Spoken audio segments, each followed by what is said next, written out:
আইসিটির এই ভিডিও লেকচারে তোমাদের সবাইকে স্বাগত জানাচ্ছি। আমি মোস্তাফিজুর রহমান।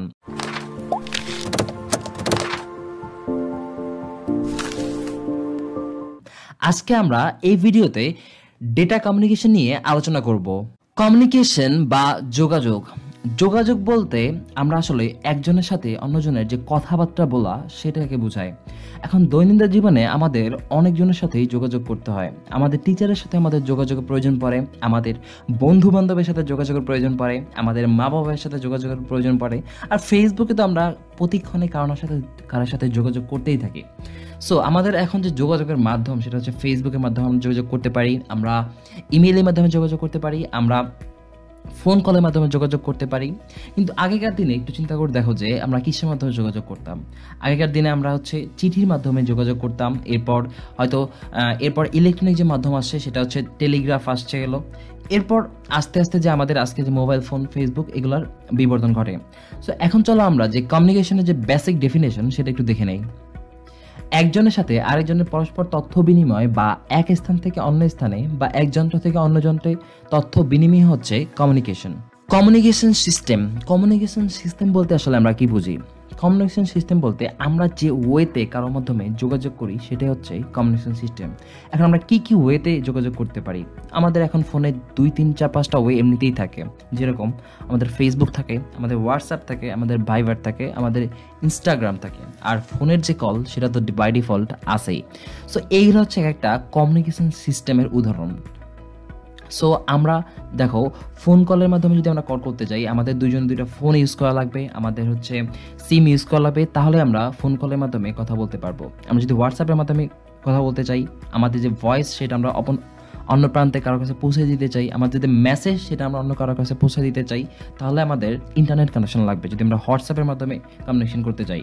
এবং হোয়াটসঅ্যাপের মাধ্যমে কমিউনিকেশন করতে গেলে আমাদের দুইজনের ফোনে হোয়াটসঅ্যাপ সফটওয়্যারও থাকতে পারবে। তো আশা করি যে কমিউনিকেশন সিস্টেম কি সেটা তোমরা বুঝছো। এখন চলো কমিউনিকেশন সিস্টেমের একটা যে বেসিক ডেফিনেশন সেটা আমরা একটু দেখি। কমিউনিকেশন সিস্টেম বলতে বুঝি পারস্পরিক যোগাযোগের লক্ষ্য অর্জনের জন্য কতগুলো উপাদানের সমন্বয়ে গঠিত কোনো সমন্বিত ব্যবস্থা। অর্থাৎ আমরা যে যোগাযোগ করব এর জন্য যে মাধ্যম লাগবে বা যে উপায়ে আমরা যোগাযোগ করতে পারি সেগুলো হচ্ছে সমন্বয়, সেটা হচ্ছে কমিউনিকেশন সিস্টেম। Data communication. এতক্ষণ আমরা কমিউনিকেশন এবং কমিউনিকেশন সিস্টেম সম্পর্কে জানলাম। এখন চলো আমরা একটু ডেটা কমিউনিকেশন কি সেটা জেনে নেই। ডেটা কমিউনিকেশনের বেসিক ডেফিনেশন দেখলেই তোমরা আসলে বুঝতে পারবা যে ডেটা কমিউনিকেশন কি। সো চলো আমরা ডেফিনেশনটা দেখে নেই। কোনো ডেটাকে এক প্রান্ত থেকে অন্য প্রান্তে কিংবা এক ডিভাইস থেকে অন্য ডিভাইসে স্থানান্তর প্রক্রিয়া হলো ডেটা কমিউনিকেশন। অর্থাৎ এক ডিভাইস থেকে অন্য ডিভাইসে কোনো মেসেজ যে পাঠানোর যে প্রক্রিয়া সেটা হচ্ছে ডেটা কমিউনিকেশন। ধরো আমি বরিশালে আছি, আমায় কারো কাছে একটা মেসেজ পৌঁছে দিতে চাই, সে আছে ঢাকায়। সো তারও একটা মোবাইল ফোন আছে, আমারও একটা মোবাইল ফোন আছে। এখন আমি যে মেসেজটা পাঠাবো তাকে, এই যে পাঠানোর যে প্রক্রিয়া সেটা হচ্ছে ডেটা কমিউনিকেশন। আর এখানে ডেটাটা কি? ডেটা হচ্ছে আমার যে মেসেজ। অথবা ধরো তার সাথে আমি ফোন করে ঘন্টার পর ঘন্টা আলাপ করলাম। তো এই ঘন্টার পর ঘন্টা আলাপ করার মধ্যে আমি অবশ্যই অনেক কথাবার্তা বলেছি। এই কথাবার্তাগুলো হচ্ছে এখানে ডেটা। আর আমি যে তার সাথে যোগাযোগ করতে পারলাম, তাহলে এটা হচ্ছে ডেটা কমিউনিকেশন। আশা করি বুঝতে পারছো যে ডেটা কমিউনিকেশন জিনিসটা কি। ডেটা কমিউনিকেশনের ইতিহাস। এবার চলো ডেটা কমিউনিকেশনের ইতিহাস সম্পর্কে হালকা পাতলা কিছু জানি। 1837 সালে স্যামুয়েল মোর্স টেলিগ্রাফ আবিষ্কার করেন। এটি ছিল ডেটা কমিউনিকেশনের আদি যন্ত্র, যা থেকে আধুনিক ডেটা কমিউনিকেশনের সূচনা ঘটে।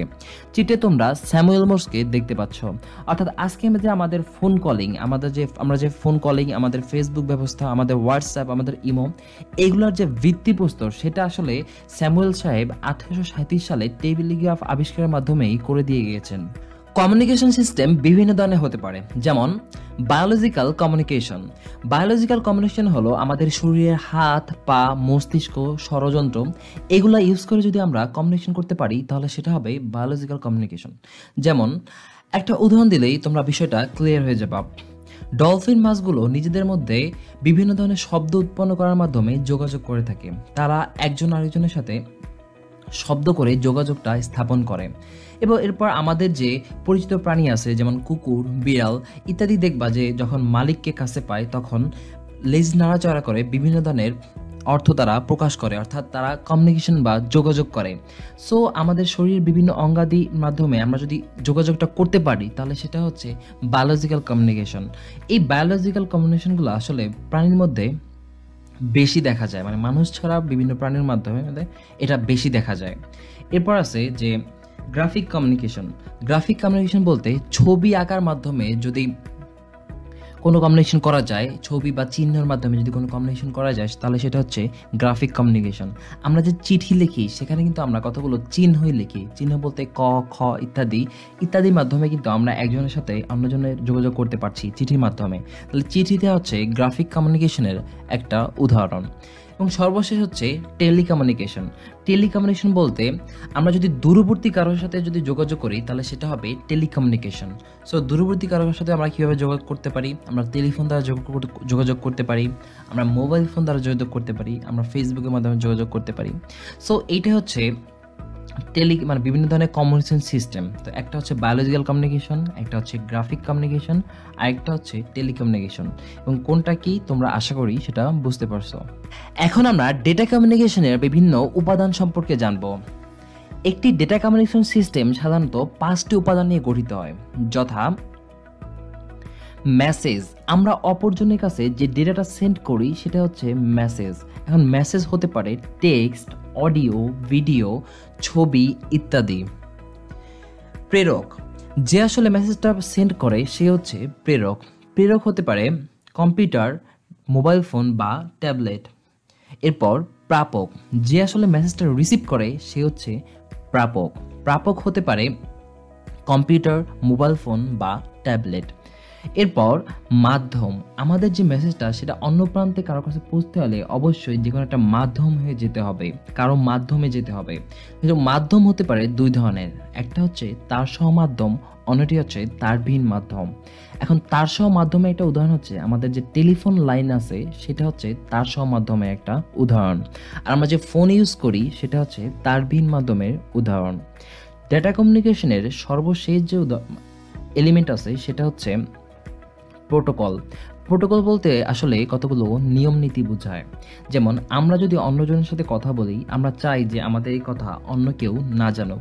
সো প্রোটোকলে বিভিন্ন ধরনের এনক্রিপশন সিস্টেম থাকে যাতে আমাদের কথা অন্য কেউ না জানতে পারে। সো এই 5টা হচ্ছে ডেটা কমিউনিকেশনের একদম মৌলিক এলিমেন্ট।